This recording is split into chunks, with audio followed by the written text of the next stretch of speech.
सुप्रभात बच्चों, मेरा नाम मनीषा मेहता है। आज हम 10वीं कक्षा का पाठ एक कहानी यह भी करेंगे।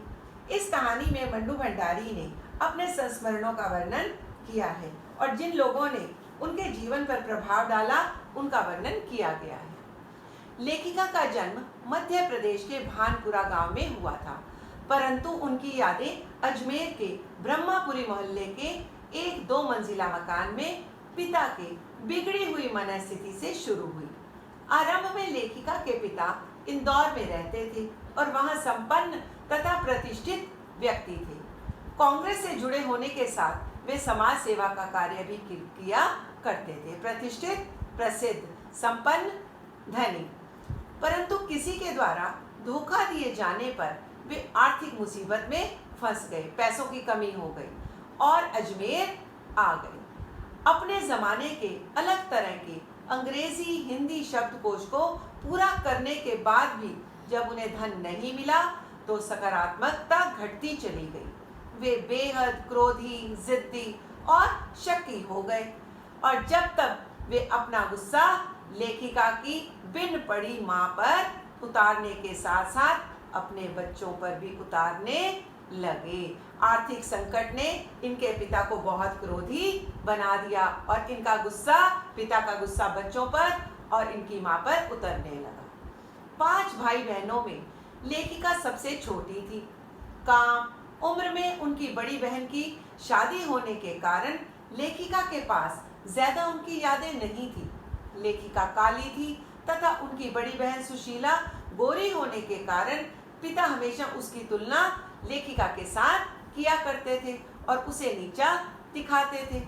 इस हीनता की भावना ने उनमें विशेष बनने की लगन उत्पन्न की, परंतु लेखकीय उपलब्धियां मिलने पर भी वह इनसे उबर नहीं पाई।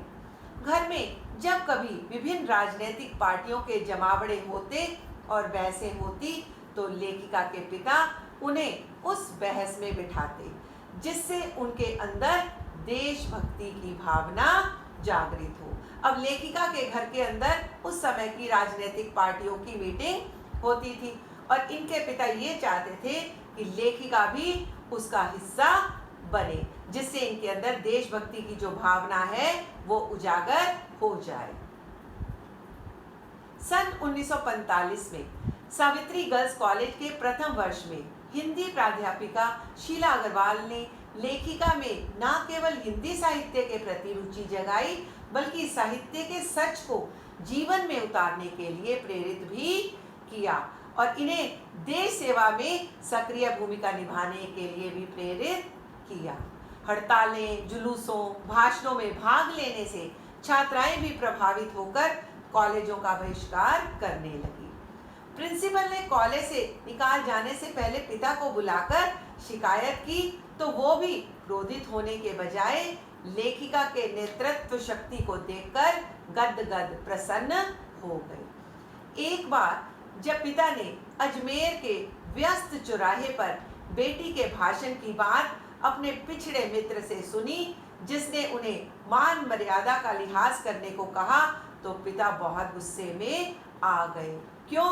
क्योंकि पिता जो चाहते थे वो हमेशा यही चाहते थे कि उनके बच्चों की तारीफ हो।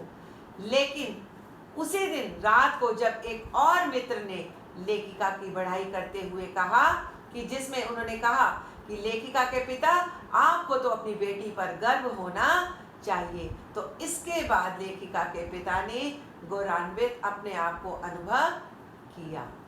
सन 1947 के मई महीने में कॉलेज ने लेखिका समेत 2-3 छात्राओं का प्रवेश 3rd ईयर में हुड़दंग के कारण निषिद्ध कर दिया, मना कर दिया, परंतु लेखिका और उनके मित्रों ने बाहर भी इतना हुड़दंग, शोर शराबा मचाया कि आखिर उन्हें प्रवेश लेना ही पड़ा।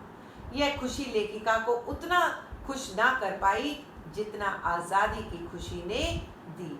उन्होंने इसे शताब्दी की सबसे बड़ी उपलब्धि बताया है।